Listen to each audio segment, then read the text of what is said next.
웨스트민스터 우리 명예자님 짧게 기도해 주시고 시작하겠습니다. 좋으신 하나님 감사합니다. 귀한 정성 허락해 주시고 또 귀한 분들 만나게 하시면 감사합니다. 아멘. 말씀을 통해서 하나님 앞에 낮아지기를 원하며 하나님 앞에 또한 영광 올려드리기를 원합니다. 아멘. 특별히 서현정 전도사님 또 이관 목사님 강건하게 지켜주시고 축복교회 축제교회 축복하여 주시옵소서. 아멘. 오늘 오신 분들도 강건하게 지켜주시옵소서. 아멘. 감사하며 예수님의 이름으로 기도드렸습니다. 아멘.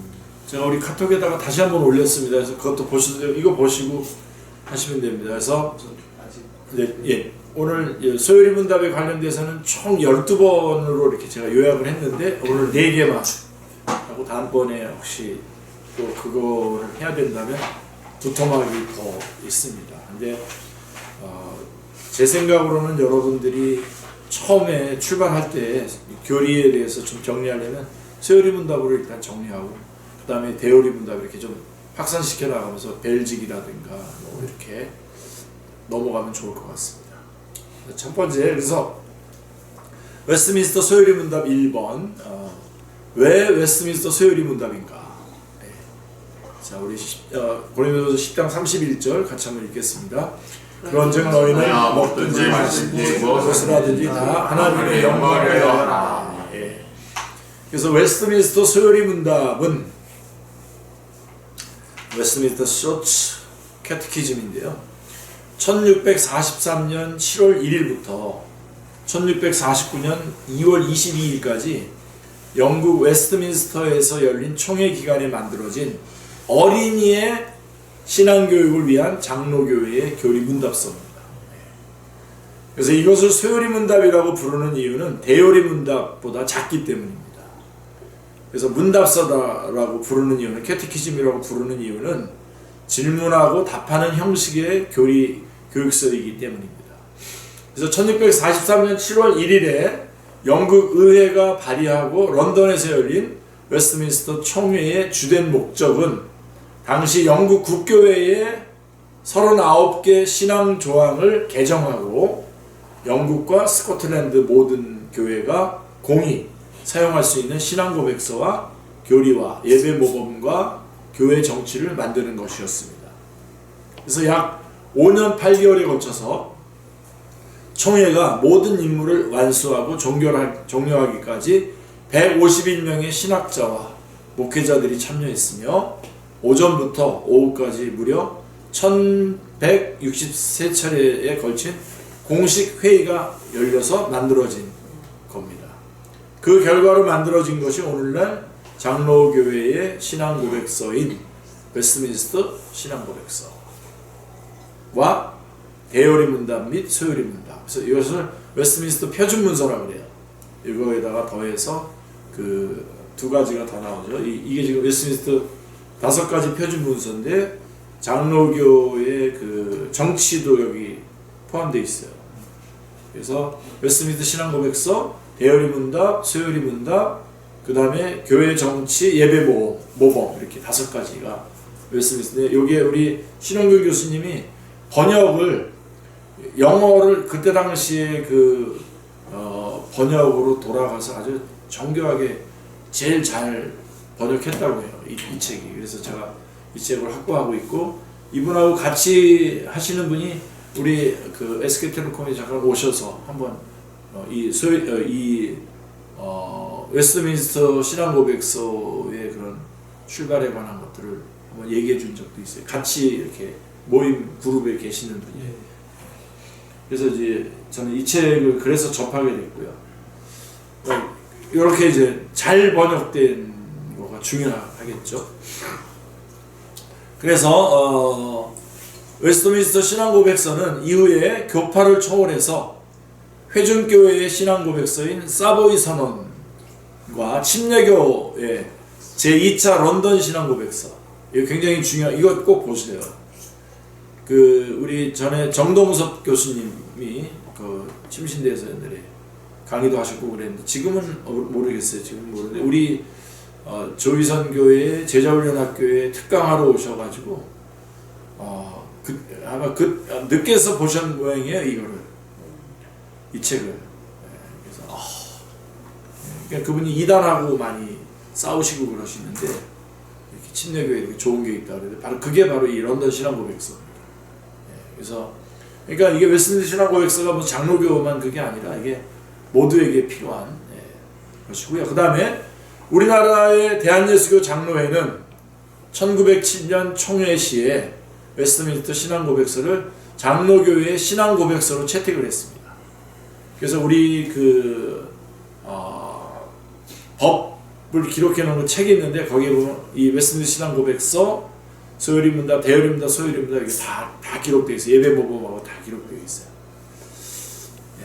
그래서 당시 이제 회의록에 이렇게 기록됐어요. 1907년 회의록에 웨스트민스터 신앙고백서와 성경 대요리문답, 소요리문답은 성경을 밝히 해석한 책으로 인정한 것인즉 우리 교회와 신학교에서 마땅히 가르칠 것으로 알며 그 중에 성경 교리문답은 우리 교회의 문답책으로 채용하는 것이다 라고 이렇게 총회에서 결의하고 기록을 했어요. 그리고 그 이후에 이것이 한 번도 수정된 적이 없습니다. 그러니까 여전히 유효한 거예요. 지금도. 그래서 저희 총회만 하더라도 우리 통합 총회만 하더라도 그 총회 그 홈페이지에 들어가면 첫 번째 딱 열면 이 고백서가 그 신앙 고백의 내용이 쫙 앞에 떠요.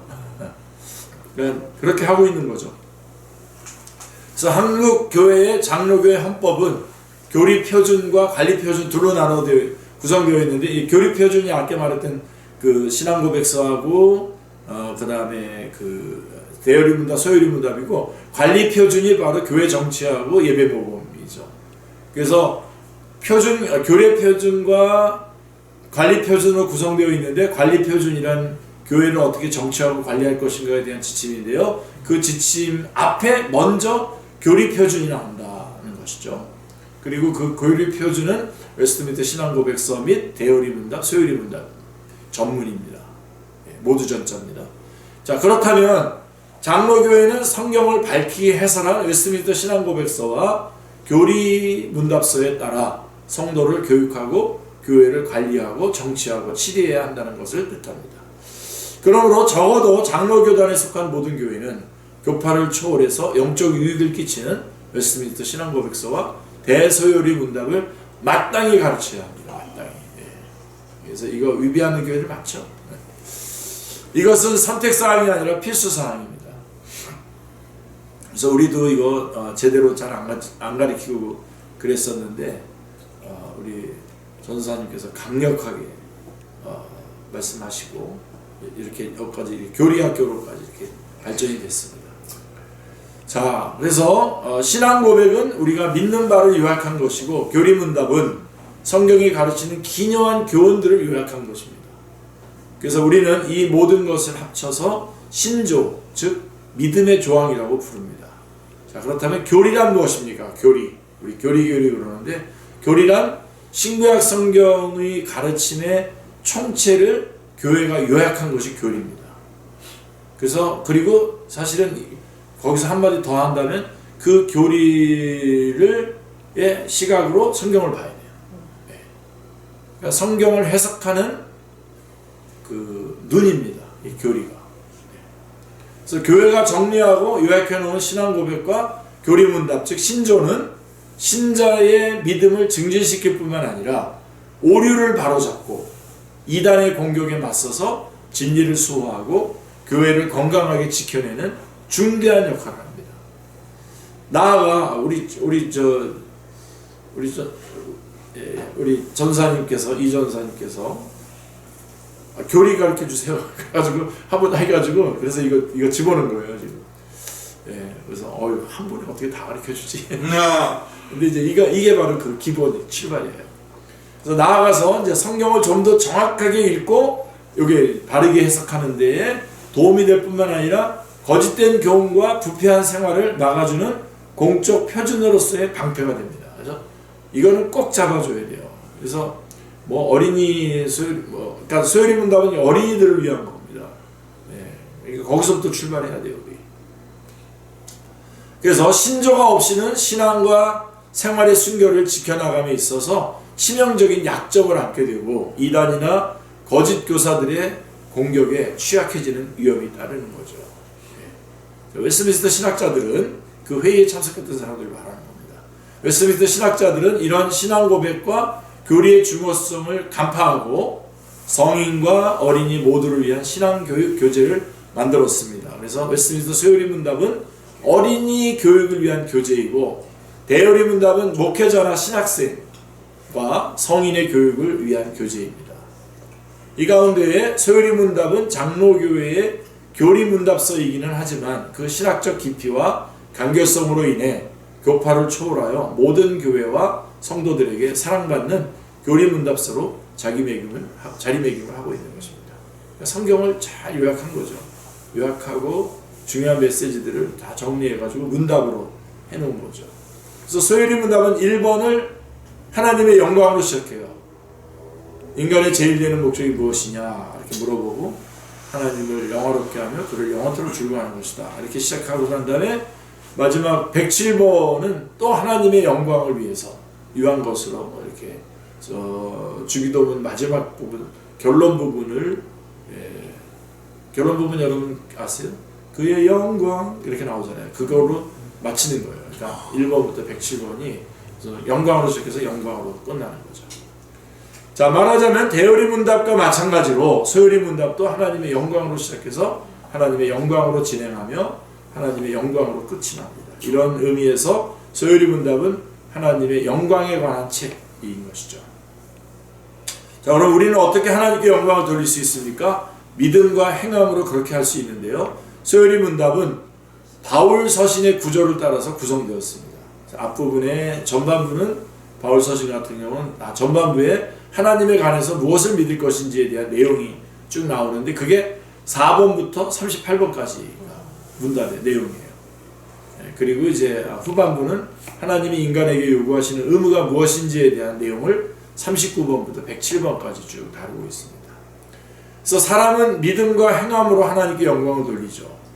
소율이 문답은 이런 의미에서 하나님에 관한 믿음과 하나님을 향한 행함, 하나님에 관한 교리와 하나님을 위한 윤리 이렇게 다루고 있습니다. 앞부분하고 뒷부분 이렇게 둘로 나눠져 있는 거죠. 그래서 사실은 앞부분을 확실하게 붙잡는 것이 굉장히 중요합니다. 뒷부분 뭐 당연히 그렇게 붙잡고 나면 뒷부분은 술술술술 풀립니다.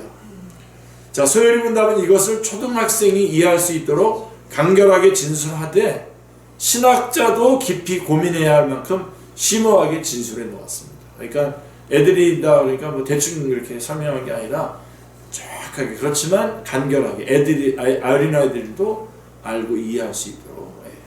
그래서 우리 개혁주의는요 그런 면에서 어른하고 아이가 이렇게 막 구분하는 거가 그 전통이 아니에요.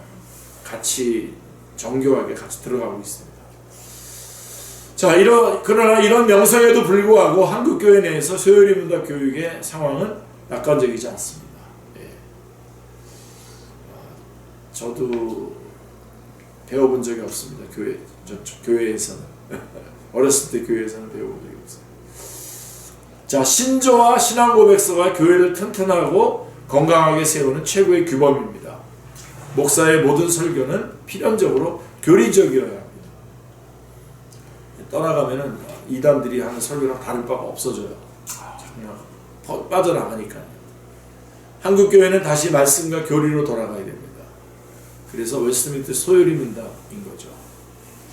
그래서 소열이 문답이 필요한 겁니다. 그래서 하나 좀 더 덧붙인다면 대부분 이제 사람들이 이렇게 얘기해요. 난 성경만 봐 이렇게 얘기하는데 맞는 말이에요. 맞는 말인데 이단들은 성경 안 보나요?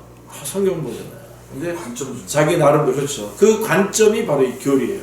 그거를 더 요약해 놓은 게 소열이 문답이에요. 그렇게 보시면 정확합니다. 그러니까 이 소열이 문답도 보면 우리 좀 언약신학 공부하신 재미 들렸다 그러는데 언약신학의 그 틀 안에 딱 들어가 있는 거예요. 오늘 잘 오셨습니다. 자, 그다음 두 번째로 넘어갑니다. 그 다음에 이제 중요한 거지. 오늘 좀 더 중요한 얘기 우리 개혁 신학이라는 게 뭐냐 개혁. 그래서 웨스트민스터 소열이 문답 두 번째로 우리 개혁주의 신앙과 교리. 우리 야고보서 2장 22절로 26절 요거까지 하고 잠깐 쉬었다가 그 다음에 하겠습니다. 개혁주의의 신앙과 같이 읽겠습니다. 야고보서 내가 보거니와 믿음이 그의 행함과 함께 일하고 행함으로 믿음이 온전하게 되었느니라. 이에 성경의 이름과 아브라함이 하나님을 믿으니 이것을 의로 여기셨다는 말씀이 이루어졌고 그는 하나님의 벗이라 칭함을 받았나니 이러보건대 사람이 행함으로 어렵다 하심을 받고 믿음으로만은 아니니라. 또 이와 같이 기생마귀 사자들을 접대하여 다른 길로 나가게 할 때에 행함으로 어렵다 하심을 받은 것이 아니냐. 영혼 없는 몸이 죽는 것 같이 행함이 없는 몸은 죽는 것이다. 예, 소요리문답 39번 같이 읽겠습니다. 하나님이 사람에게 요구하시는 의무는 무엇입니까? 답. 하나님이 사람에게 요구하시는 의무는 그의 계시된 뜻에 대한 순종입니다. 여기 이제 39번인데 39번 가지고 지금 이제 개혁주의 신앙에 대해서 요거 종교개혁주의라 이런 이 말씀 가지고 설교하면 딱 좋습니다. 야고보는 22절에서 오늘 조금 전에 말했던 야고보서 2장 22절에서 너희는 같이요. 너희는 말씀을 행하는 자가 되고 듣기만 하여 자신을 속이는 자가 되지 말라 라고 말했습니다. 여기서 말씀은 하나님의 계명의 말씀을 의미하는 것입니다. 즉 하나님의 계명의 말씀을 듣기만 하고 행하지 않는다면 믿음이 있다고 하면서 행위로는 부인하는 사람을 같다는 것입니다. 예. 성경 말씀을 같이 읽으시면 됩니다. 자, 그리스도인은 누구보다도 말씀을 듣는 사람입니다. 여러분 이거 굉장히 중요한 겁니다. 우리 예배 때 자꾸만 많은 사람들이 참여를 하거든요. 우리 한국 교회는 이게 잘못돼가지고 자꾸만 그 열린 예배를 막 참여하게 하고 만약에 여러분 지금 예배 시간이면 저 여러분 성경 같이 안 읽습니다. 이쪽에서만 읽지. 근데 성경 공부 시간이고 이런 시간이니까 우리 지금 같이 읽는 건데요. 이 예배에서 우리 가장 개혁주의의 가장 중요한 거는 사람들은 성도들은 말씀을 듣는 시간인 거예요. 듣는. 예. 그래서 잠깐 참여시키면 안 돼요. 예. 우리 그 참여하는 게 있잖아요. 우리 성가대 찬양대회인데 막 하고 나면 또 막 박수도 치고 그러잖아요. 그리고 다 예배 모범에 다 걸리는 것들이에요. 다. 예. 그래서 이게 어디까지 돼? 예. 그래서 그리스도인은 누구보다도 말씀을 듣는 사람입니다. 야고보는 말씀을 듣기만 제가 우리 그 한 군데 가서 우리 한 복지하는 그런 기관에 가서 한 달에 한 번씩 예배 인도하는데요. 거기는 이제 본문도 같이 읽고 다 그래요. 그래서 그리고 막 나오고 그래서 얘기를 완곡하게 해줘도 잘 못 알아들으시는 거. 이 시간에.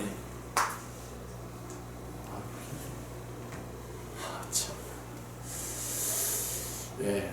그래서 죄송합니다. 계속 지나가겠습니다. 그래서 예배에서 그리스도인은 누구보다도 말씀을 듣는 사람이다라고 하는 거죠. 그래서 믿음은 들으면서 나고 들으면 하나님의 말씀으로 합니다. 이제 그런 게 쭉 연결되는 건데요.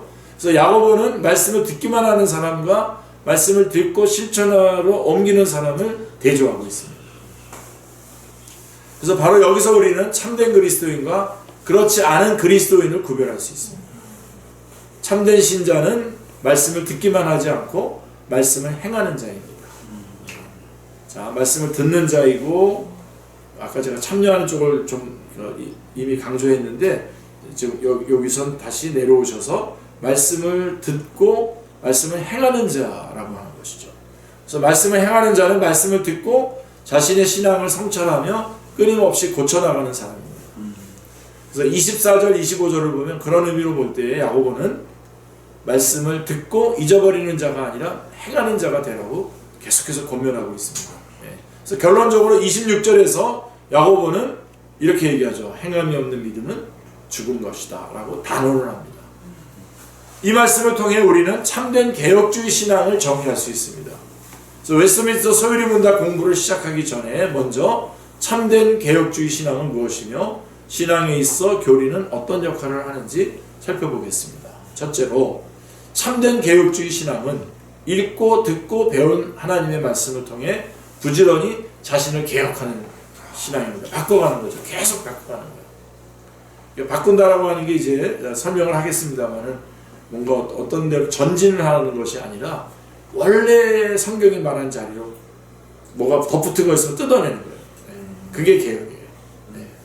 그러니까 원본을 잘 알아야 되겠죠. 그러니까. 그래서 22절 다시 한번 같이 보겠습니다. 내가 보거니와 믿음이 그의 행함과 함께 일하고 행함으로 믿음이 온전하게 되었느니라. 본래 개혁주의 신앙이란 16세기 종교개혁의 신앙을 따르는 유파들의 신앙을 가리키는 말입니다. 그래서 개혁주의 신앙에는 이런 유파, 그 유파들이 이렇습니다. 독일의 루터파, 스위스의 찌잉글리와 블링거파, 그 다음에 스위스와 프랑스의 깔뱅과 베자파, 깔뱅의 제자 베자파, 그 다음에 스코틀랜드의 존 낙스파와 영국의 헨리 8세를 중심으로 하는 국교회 등이 여기에 속해 있습니다. 이게 종교개혁 신학을 따르는 유파들입니다. 이런 유파들이 시간이 흐르면서 복음주의, 근본주의 그리고 개혁주의 신학으로 이렇게 발전해 왔죠. 그리고 그런 문학적인 개혁주의 신학이 아닌 개혁주의 신앙으로 그래서 우리는 그런 신학을 지금 공부하려고 하는 게 아니라 개혁주의 신앙의 한정에서 지금 공부하겠다는 거죠. 그 개혁주의 신앙의 가장 핵심적인 게 지금 웨스트민스터 신앙 고백서인데, 그리고 거기에서 나오는 그 소요리 문답 지금 우리 공부하겠다는 겁니다. 그래서 개혁주의 신앙은 영어로 Reformed Faith인데요. 우리는 이것을 문자 그대로 재구성된 신앙 또는 신학을 다시 구성하는 것 정도로 번역할 수가 있습니다. Reformed Faith 그러면요. 여기에서 하나의 전제가 있습니다. 개혁주의 신앙이 재구성된 신앙이라면 또는 신앙을 다시 형성하는 것이라고 한다면 기존의 신앙이 재구성될 정도로 문제가 있다는 것을 의미하는 겁니다. 그래서 우리 개혁주의는 항상 우리 교회가 문제가 있다. 그래서 살펴봐야 돼요. 그래서 개혁이라고 하는 단어가 이것을 시사하고 있는 것입니다. 따라서 개혁주의 신앙이라고 하면 신앙의 가르침과 삶에 초래된 잘못이나 오류를 재구성하는 신앙으로 이해할 수 있는 것입니다. 그래서 신앙을 재구성하려면 기존의 것을 일부분 수정하거나 제거해야 합니다. 그래서 왜 우리는 신앙을 자꾸 고쳐나가야 할까요? 사도 바울이 말한 것처럼 의인은 없나니 하나도 없으며, 여기에서 우리가 나오는 거죠. 그리고 또한 그들의 목구멍은 열린 무덤이요. 다시 말해서 우리가 자신의 신앙을 끊임없이 고쳐나가야 하는 이유는 우리가 죄인이라고 하는 사실에 기인하는 것입니다. 조금만 놔두면요, 바로 도덕도덕 붙습니다. 그래서 여러분 이런데 한번 이런데 옆에 나라들 이런데 가보시면 뭐 에티오피아나 이런데 갔다 오신 분 말에 들어보면 교회가 개혁을 안 하니까 그냥 성인들의 옷을 갖다 놓고 막 거기다 놓고 기도하고 그런 것들이 그냥 늘 그렇게 해왔기 때문에 그냥 굳어져 버린 거예요. 그게 마치 여러분 그거 아시나요? 앤서니 드 멜로라고 하는 신부님이 쓴 그 책에 종교박람회라고 하는 책이 있는데 거기에 보면 그루의 고양이라고 하는 제목이 있어요. 그래서 제가 이걸 그루는 이제 그것도 그쪽에 그 힌두교 쪽 지도자니까 이거 좀 신부님으로 좀 바꿔서 제가 한번 얘기해 보면 한 신부님이 늘 교회 올 때마다 고양이를 데리고 자기 고양이를 데리고 온 거예요. 그래서 오면 문고리에다가 이렇게 고양이를 이렇게 놓고 이제 미사를 집전했어요. 근데 시간이 지나가면서 그 신부님도 이제 돌아가시고 다음 신부님이 또 고양이를 데리고 와서 거기다가 이렇게 놓고서는 예배를 그 미사를 집전했어요. 근데 이제 캐톨릭 신학교에서 하나의 논문이 나왔는데 논문 제목이 이겁니다. 미사에 있어서 고양이의 위치에 관하여. 이거는 비본질적인 건데 그게 그냥 거기다 늘 갖다 놓으니까 그게 이제 문제가 돼 본질같이 돼버린 거죠. 근데 그거 여러분 우리 교회에서 한번 찾아봐 보세요. 무지 많습니다. 다 십자가를 앞에다 거는 것조차도 저것도 어떻게 해서 저기에 있는지 이런 것들을 한번 다 점검해 보셔야 돼요. 특별히 뭐 성화 이런 거 같은 것들도, 그 다음에 동상 같은 거 이런 거, 그 다음에 하여간 무지 많습니다. 찾아보면 그 정말 사랑하는 마음으로 이 교리를 중심으로 하나씩 해서 그거 다 뽑아내서 정말 성경이 말하는 그 기독교, 그 말씀, 그 복음으로 가게 되면 오늘같이 이런 교회는 우리 이런 한국 교회 이런 그 찌그러진 모습은 좀 회복이 되겠죠. 네, 딴 사람 개혁시키라고 그러지 마시고 본인이 하고 있는 비본질적인 것에 지금 쏟고 있는 것들이 있다면 뜯어내셔야 돼요. 네. 그래서 우리가 자신의 신앙을 끊임없이 고쳐나가야 하는 이유는 우리가 죄인이라고 하는 사실이 기인하고 우리 죄인이기 때문에 자꾸만 말씀을 순종하기보다는 거기서 나의 어떤 자유와 이런 것들을 찾다 보면 방임하게 되고 그렇게 이제 문제가 됩니다. 여러분 우리 이 세상에 완전한 신자 없습니다. 여러분 이제 여러분들 다 신학교도 가시고 다 그래서 교계 목사님들 만나지만 실망 많이 하셨을 거예요. 저한테 실망한 게 그래도 제일 최소한의 실망일 가능성이 많아요. 왜냐면 우리는 잠깐 생각하기를 뭐 대단하다 뭐 이렇게 생각하잖아요. 그래서 여러분 완전한 신자는 없습니다. 그러니까 여러분 사람은요 믿고 의지할 대상이 아니라 사랑하고 기도해 줘야 될 대상입니다. 자, 우리는 매일, 매주, 매달, 매년 자신의 신앙을 고쳐나가야 합니다. 그래서 이것을 싫어하는 개혁주의 신앙인이라 말할 수, 아니면 개혁주의 신앙인이라고 말할 수 없습니다. 그래서 참된 개혁주의 신앙은 타인을 향하지 않고 자신을 향하기 때문입니다. 그래서 오늘날 우리는 타인과 교회를 향해 지나치게 엄격한 잣대를 들이대며 비판하는 시대에 살고 있는데요. 과연 자신에게도 동일한 잣대를 들이대는지 살펴야 합니다. 그래서 여러분 우리 자기 자신에게 좀 들이대시길 바랍니다. 아주 철저하게. 어떤 사람이 개혁주의 신앙인이 아닙니까? 자기 개혁은 외면하면서 교회를 향해서만 개혁의 칼을 휘두르려는 사람이죠. 이런 분 중에 유명한 분들 많아요. 아직 그 진상이 안 드러났을 뿐이지. 전에 우리 저기 그 금난교회 그 김홍도 목사님 막 이렇게 문제나고 막 그랬을 때 저는 그때 당시 제가 솔직하게 저 목사님은 이제 살았다. 저 목사님 이제 하나님 앞에 딱 쓸 거 아니에요. 근데 우리는 숨기는 게 많아가지고 아직 안 들킨 게 많아가지고 안 들킨 게 많아가지고 전전긍긍하고 살아가잖아요. 하나님께서 딱 우리가 보기에는 그 사람이 문제지만 그 사람은 하나님 앞에서 오히려 더 제대로 제자리로 돌아오지 않았겠습니까? 그래서 저분은 또 저쪽으로도 축복받더니 또 이렇게도 또 축복받네. 그러면서 제가 좀 약간 엉뚱하게 부러워했던 적이 있습니다. 그렇다고 또 너무 심각하게 보지 마시고요. 저는. 자, 그래서 어떤 사람이 개혁주의 신앙인이 아니냐? 자기 개혁은 외면하면서 교회를 향해서만 개혁의 칼을 휘두르려고 하는 사람이죠. 그래서 하나님의 말씀으로 행하는 모든 지적과 책망과 비판이 늘 상대방을 향해 있고 정작 자신과 자신의 신앙생활을 예외로 둔다면 참된 신앙인의 모습이 아니죠. 교회의 직분자들을 비판하면서 정작 자신은 교회의 직분을 하찮게 여겨요. 여러분 우리가 전 목사하고 여러분 전도사 이렇게 받았잖아요. 얼마나 모르겠어요. 전에는 목사님이 제일 힘든 시간이 언제인지 아십니까? 직분자 맡았던 사람들이 개인으로 만나자는 거예요. 목사님한테. 왜 만나자 그러겠어요? 이제 그거 안 하겠다고. 그리고 아니면 다른 교회로 떠나겠다고 만나자 그러잖아요. 여기에서 나를 바꾸기보다는 그냥 나를 괜찮다고 말하는 대로 가는 거예요. 네, 그리고 이게 그런 말을 들을 때 그래서 그렇게 하라고 목회자를 하나님께서 세운 거 아니에요? 너는 사람이다. 하나님이 아니고 너는 사람이야 라고 하는 거를 계속 지키게 하도록 하나님께서 목회자를 세운 거잖아요. 그래서 그걸 얘기해 줬더니 아니야 나는 그래도 하나님적인 그런 게 있어 그래가지고 그런 쪽으로 가는 거 아니에요. 네, 그러니까 그런 면에서 여러분 정말 개혁주의 신앙으로 하는데 사람들이 막 우글우글 몰린다.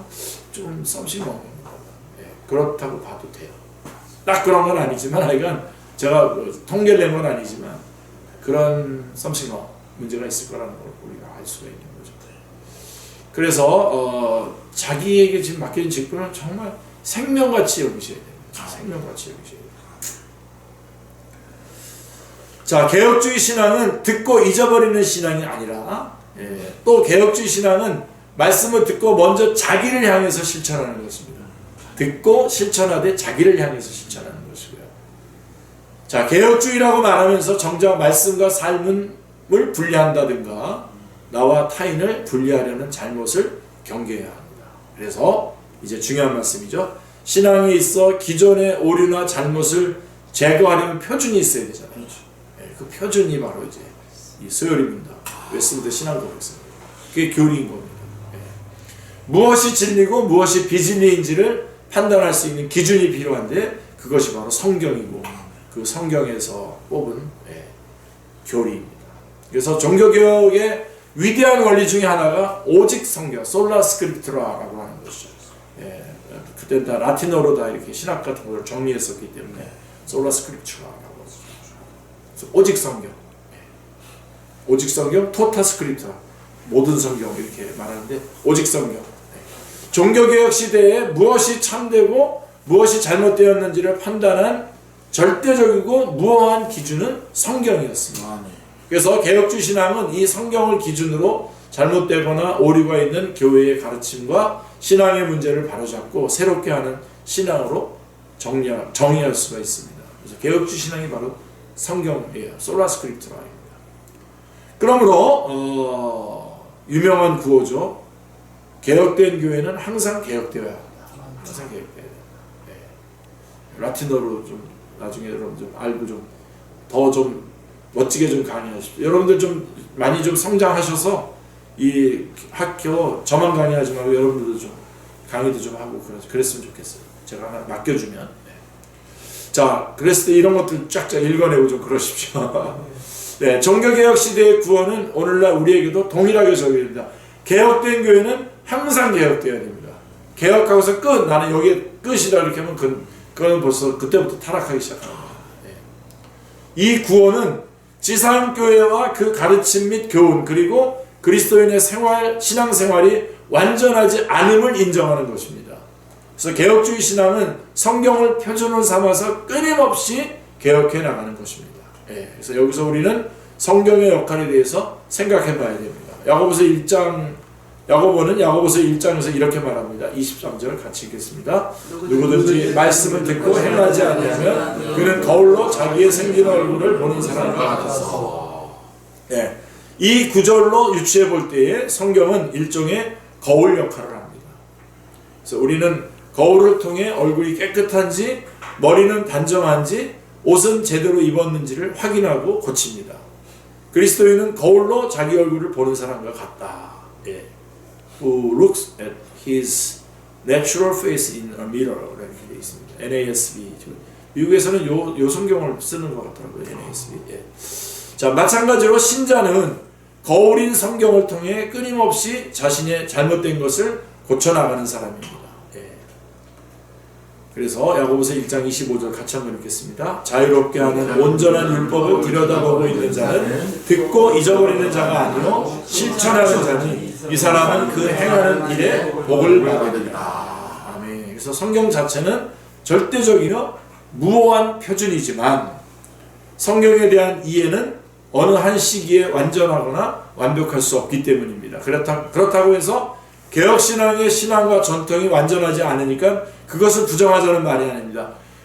분명히 성경에 분명한 절대적이고 무호한 표준이지만 시기와 이런 것들을 환경에서 이게 항상 완벽하게 표현되지 못하고 그것 때문에 오류가 일어날 수 있거든요. 그래서 그거를 항상 부정하고 완전한 것으로 계속 나가야 되는 것이죠. 신앙과 전통 가운데서 혹시 발생할지 모르는 오류나 잘못을 끊임없이 개혁할 가능성을 열어놓아야 한다는 것입니다.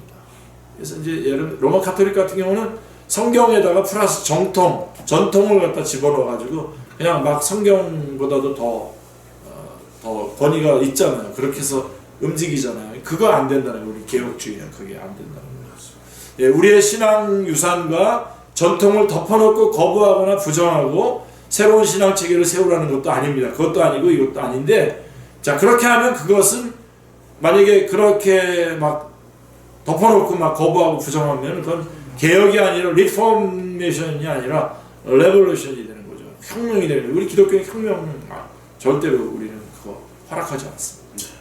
오히려 우리의 위대한 신학 전통과 신앙의 역사를 끊임없이 재확인하면서 거기에 존재할 수 있는 오류나 모자란 것들을 성경을 통해 보완하고 더 풍성하게 공급받자는 것입니다. 예.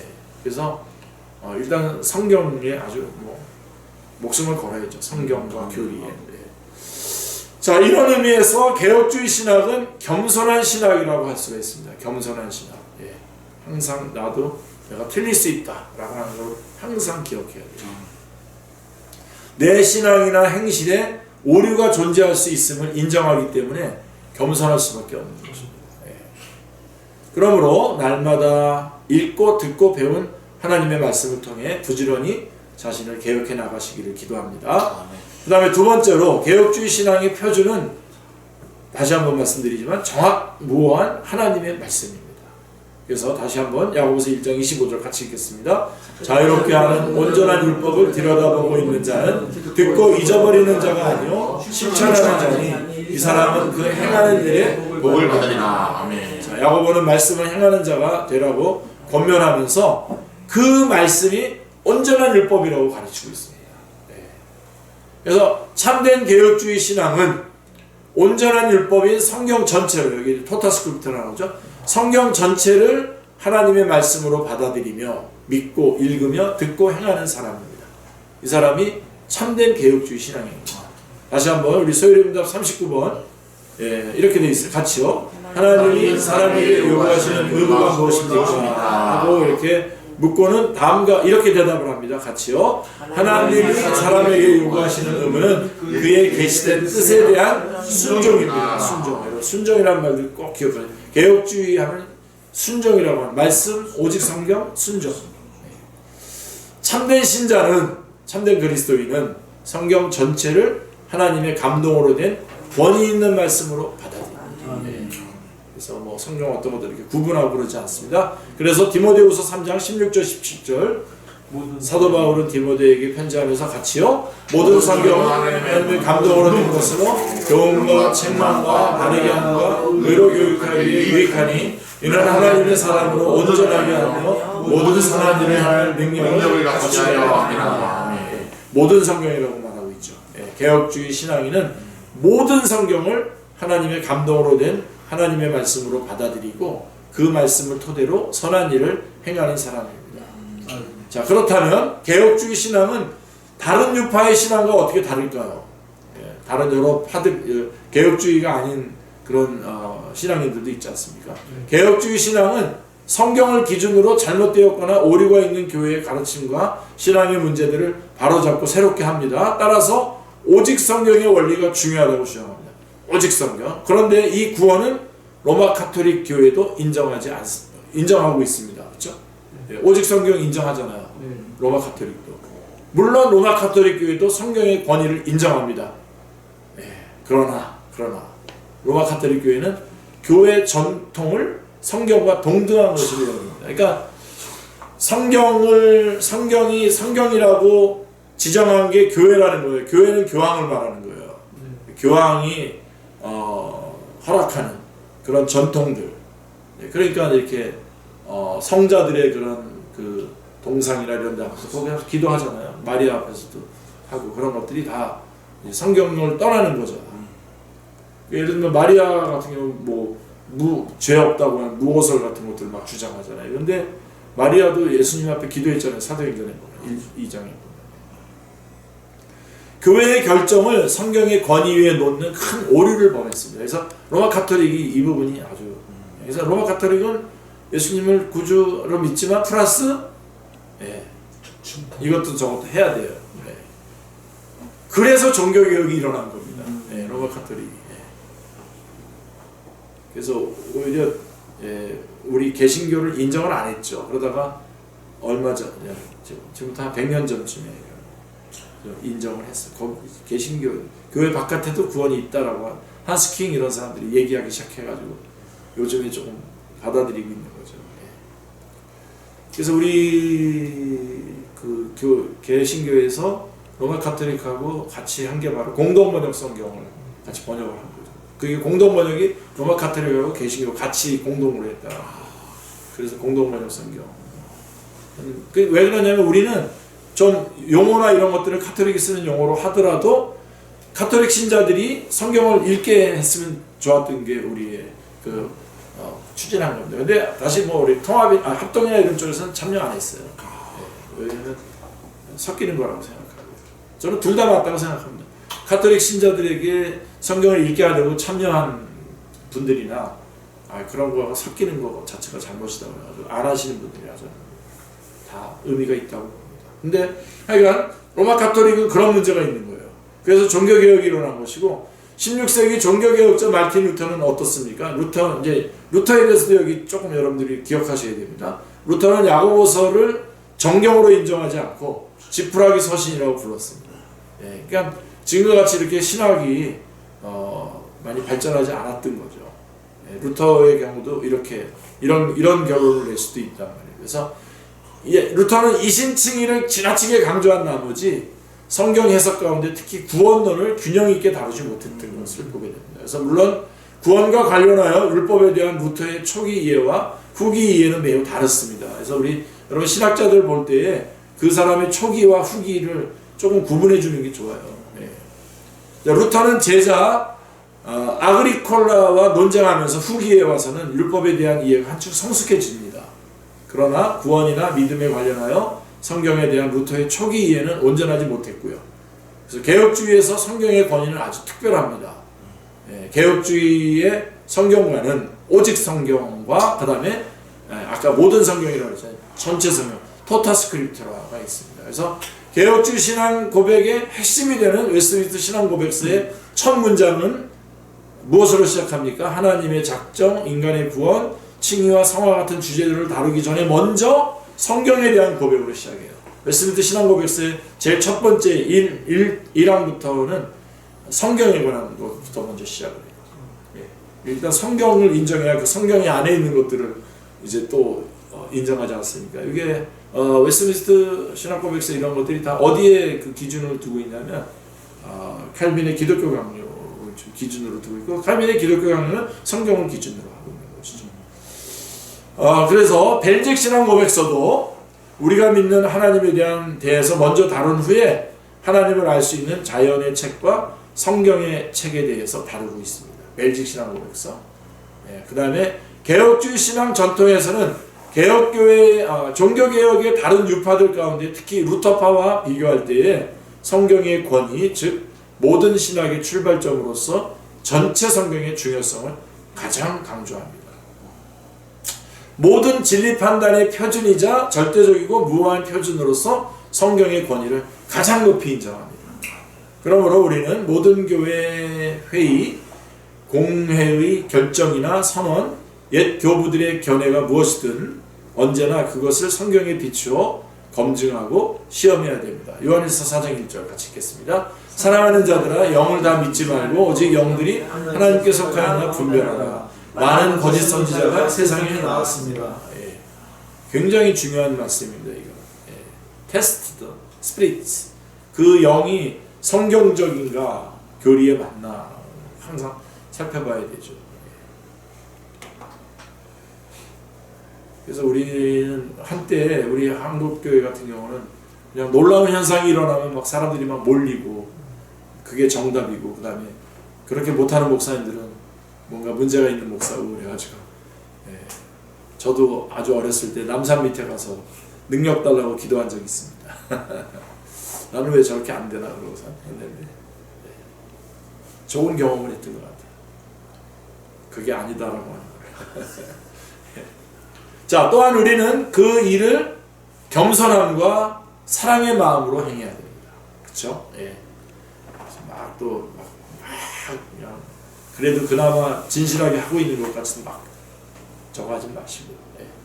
오직 성경과 전체 성경의 원리, 오직 성경 소라 스크립트라 전체 성경 토타 스크립트라의 원리를 마음에 새기고 구원과 행위의 유일무이한 법칙으로서 하나님의 말씀인 성경을 인생의 표준으로 삼으시기를 기도합니다.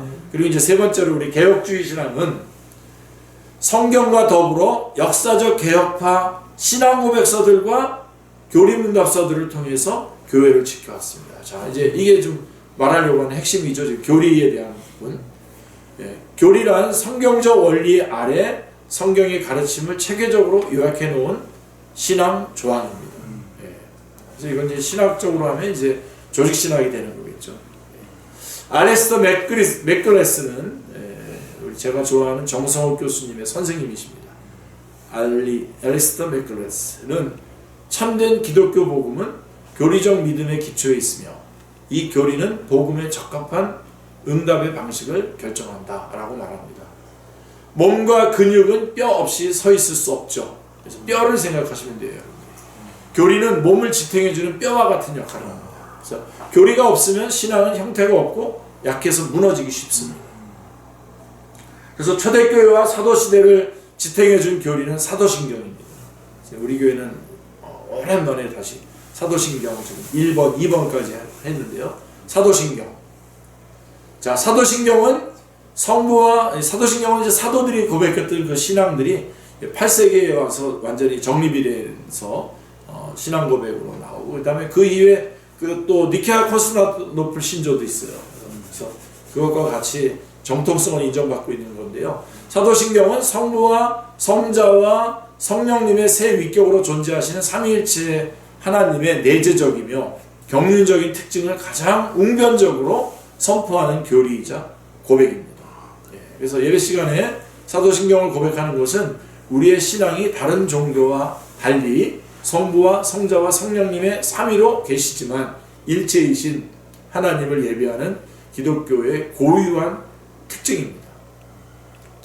그래서 이렇게 하나님 아버지께 고백함으로써 아버지께 영광을 돌린다고 그랬거든요. 빌립보서 2장 11절에 보면. 그러니까 우리가 신앙 고백으로 사도신경으로 신앙 고백하는 것 자체가 예배예요. 하나님께 영광을 돌리는 거예요. 그러니까 기도 시간에 그냥 뭐 한번 빨리 애우고 지나가는 게 아니라 이거는 아주 그것 자체가 예배인 거죠. 그래서 이 교리는 우리가 누구에게 속해 있으며 우리가 믿는 바가 무엇인지를 선언해주는 교리입니다. 하지만 오늘날 비신자는 말할 것도 없고 일부 신자들마저도 신조와 교리를 경시합니다. 이거는 지금도 상당히 그 저항을 받고 있습니다. 아유, 고리타분하게 무슨 목사님들이 먼저 그렇게 얘기합니까? 그러더니 진짜 깝깝해요. 그냥 얼굴 껍데기를 확 벗기고 싶어요. 뭐 하는데? 예?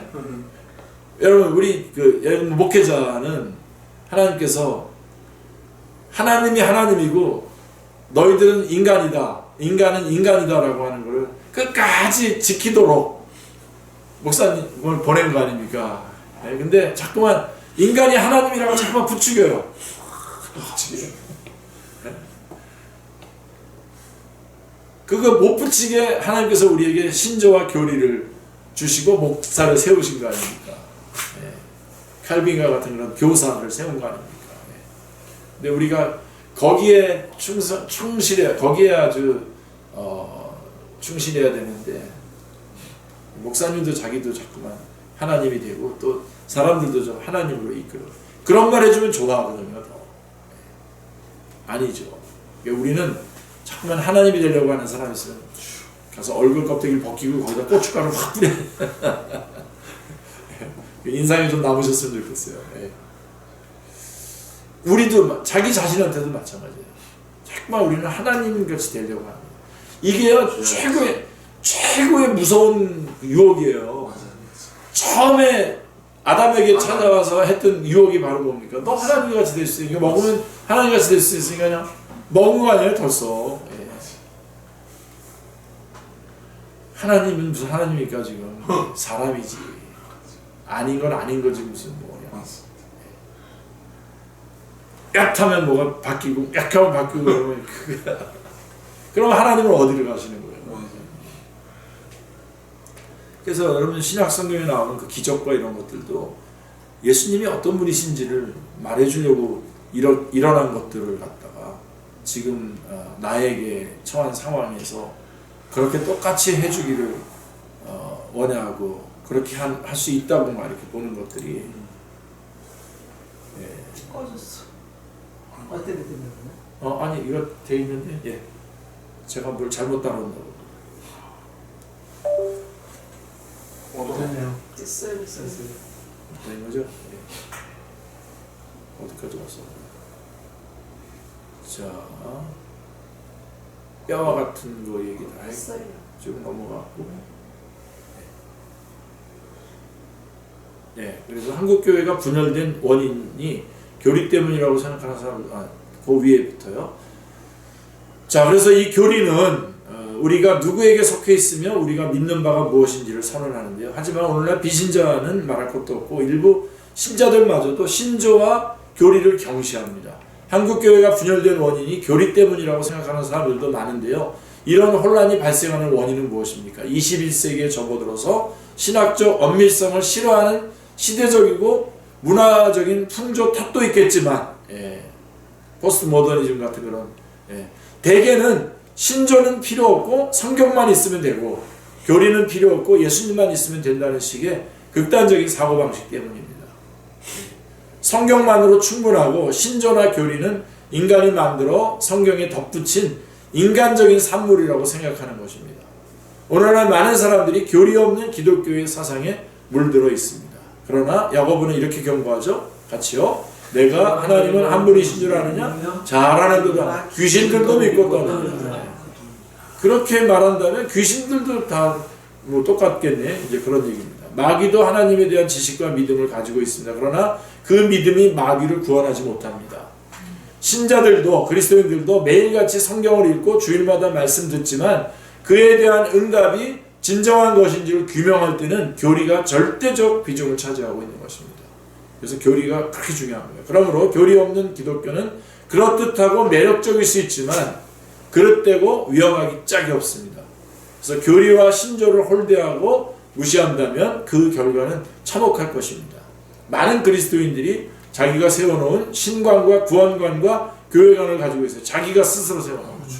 자신의 기존 생각과 다를 경우에는 어떤 교리라도 받아들이려고 하지 않습니다. 그런 이들에게 신앙개혁은 요원한 일이 되는 거죠. 나도 잘못될 수 있다고 일단 인정을 하고 들어와야 되는데 절대로 안 그렇습니다. 교리 무용론을 주장한 결과에 대한 가장 비극적인 기록은 사사기서의 21장 25절에 사람이 각기 자기의 소견에 옳은 대로 행했다.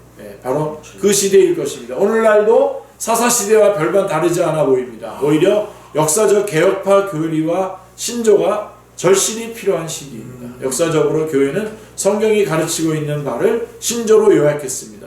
장로교회 신앙문서로서는 웨스트민스터 표준문서, 즉 웨스트민스터 신앙고백서, 대어리문답, 쇠어리문답, 교회정치, 예배모범이 있습니다. 화란개혁교회, 네덜란드죠. 화란개혁교회 일치된 신앙고백 문서로서는 하이델베르크 교리문답, 벨직 신앙고백서, 도로트 신경이 있습니다. 이것은 새일치 신조라고 부릅니다. 여기에 약 2만여 자로 구성된 개혁주의 신앙을 포괄적으로 진술한 하인리 블링거의 제2 스위스 신앙고백서가 있고요. 그리고 우리는 교회 정치와 예배 모범을 뺀 웨스트민스터 표준문서, 새일치 신조, 그리고 제2 스위스 신앙고백서, 이렇게 7가지 문서를 개혁주의 신앙고백의 7대 문서라고 부릅니다. 우리 교리학교에서 이거 다 다루려고 합니다. 개혁주의 교회의 신조와 신앙고백은 성경의 중요한 교리를 요약하여 신자의 믿음을 증진시킬 뿐만 아니라 오리를 바로잡고 이단의 공격에 맞서서 진리를 수호하는 중대한 역할을 해왔습니다. 니케아 공의회 325년, 칼케톤 451년, 또르트 종교회의가 그 대표적인 예입니다. 신조는 무엇보다 성경의 교훈을 요약하고 성경을 올바로 이해하도록 도와주며 거짓된 교훈과 생활을 막아주는 방패 역할을 합니다. 그래서 신조 없이는 신앙생활의 순결을 지켜나가기가 어렵습니다. 여태까지 잘 지켜오셨으면 하나님께서 진짜 기적을 일으켜주신 걸로 믿고 그냥 나가지 마시고 지금부터라도 다시 신조로 다시 돌아오시기 바랍니다. 신앙고백과 신조와 교리는 그리스도인과 교회의 영적 건강에 필수적인 영양소와 같습니다. 칼 트루먼은 이렇게 말합니다. 교리와 신앙이라고 하는 책에서 어쩌면 신조와 신앙고백서만이 건강한 교회를 세우는 유일한 방법이 아닐 수도 있다.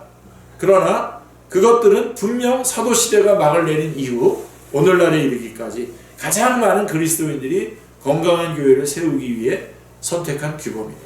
신조를 부정하고 성경만을 유일한 신조로 내세우는 교회가 건강한 교회로 자랄 수 있다는 증거는 역사 속에서 거의 찾아볼 수 없다. 블링거의 트루먼 이야기입니다. 역사적으로 기독교회는 여러 신조와 신앙 고백을 통해 분열된 것이 아닙니다. 도리어 기독교 신앙의 정통성을 도전하고 허물려고 하는 여러 이단적 사상으로부터 신조와 신앙 고백을 통해 스스로를 수호하고 지켜왔습니다. 16세기에 종교개혁을 일으키면서 교회를 지켜냈던 참된 교리는 우리 5대 솔라라고 그러죠. 오직 믿음, 오직 은혜, 오직 그리스도, 오직 성경, 그리고 오직 하나님의 영광이었습니다. 이것도 따로 우리가 공부할 수 있는 시간이 있길 바라고요. 기독교회는 역사적으로 신앙 고백과 교리를 통해 순수성을 보존하고 적들의 공격을 효과적으로 막아냈으며 하나님의 참된 교회의 모습을 지켜냈습니다. 오늘날에도 건전한 교리를 왜곡하는 거짓 가르침과 각종 이단들의 공격이 계속되고 있습니다. 따라서 우리는 참된 신앙 고백서와 교리를 공부해야 합니다. 성경은 강력한 어조로 우리에게 설교를 명하며 디모데후서 4장 2절 바른 교훈을 따르라고 명령합니다. 디모데후서 4장 3절 바른 교훈은 건전한 성경 교리를 말하는 것입니다. 초대교회도 사도들이 예수 그리스도께 받은 가르침, 즉 교리를 성실하게 배웠어요. 사도행전 2장 42절. 그러므로 교리는 필요 없고 성경만으로 충분하다고 주장하며 신조와 교리 무용론을 동조하는 것은 현대교회를, 오늘날의 교회를 세속화와 타락 그리고 혼합주의로 몰고 가려는 사탄의 또 다른 전략에 동조하는 것이 됩니다. 또는 성경의 권위를 무시하고 자기 마음대로 판단하는 주관주의적인 신앙에 함몰되는 것과 다름이 없습니다. 그래서 하나님의 말씀을 체계적으로 요약해 주는 교리 공부를 통해 진리의 말씀을 듣고 배우며 그 말씀대로 행하는 복된 성도가 되시기를 기도합니다. 아멘. 개혁주의 신학 유산의 가장 대중적인 열매 가운데 하나인 서유리 문답 공부를 통해 하나님의 말씀인 성경이 가르치는 교훈의 핵심을 깊이 배우고 건강한 신앙생활을 영위하시기를 기도합니다. 아멘. 그래서 칼빈이 4권에서 칼빈의 기독교 강론은 1권이 성부 하나님, 2권이 성자 하나님, 3권이 성령 하나님, 4권이 교회에 관한 건데요. 4권에서 교회에 대한 책에서 4권 2장 1절에서 그러나 신앙의 보루에 거치된 것이 끼어들고 필수적인 교리의 요강이 무너지고 성례의 바른 시행이 파괴되면 곧바로 교회의 죽음으로 이어지는 법이다. 이러한 사실은 지금 교회에 대한 4장 4권에서 교회에 대해서 얘기하는데요. 그러한 사실은 교회는 사도들과 선지자들의 가르침 위에 세워졌고 그리스도 예수께서 친히 모퉁이들이 되셨다는 에베소 2장 20절 바울의 말에서도 분명히 드러난다. 교회의 터가 바로 선지자들과 사도들의 가르침이요 성경이죠. 그 가르침이 신자들에게 그들의 구원을 오직 그리스도에게만 두라고 명한다면 과연 그 가르침이 사라질 때 교회가 어떻게 계속 서 있겠는가? 그러므로 교회를 유지시키는 유일한 것, 즉 신앙의 요강이 죽어버리면 교회는 무너질 수밖에 없다. 교리를 꽉 붙잡으라고 칼빈은 이미 말하고 있는 것이죠. 네, 여기 잠깐 쉬었다가 그 다음에 준비한 거 바로 하도록 하겠습니다. 한 5분만 쉬겠습니다. 아까 칼빈의 기독교 강연에 대해서 예. 모든 신학자들이 초기와 후기가 분명히 입장이 다르지만 네. 칼빈은 그런 게 없었죠. 예. 칼빈은 정확하게 처음과 끝이 계속됐고 이 칼빈의 기독교 강요를 중심으로 칼빈 신학, 칼빈주의는 막 이렇게 발전되어 뭔가 부족해서 뭔가 더 발전시켜 나가야 되는 게 아니라 오히려 칼빈을 연구하면 칼빈의 원래 자리를 더 와야 돼요. 더 와서 그걸 더 봐야 돼요. 그게 지금 칼빈 다른 점이죠. 입장이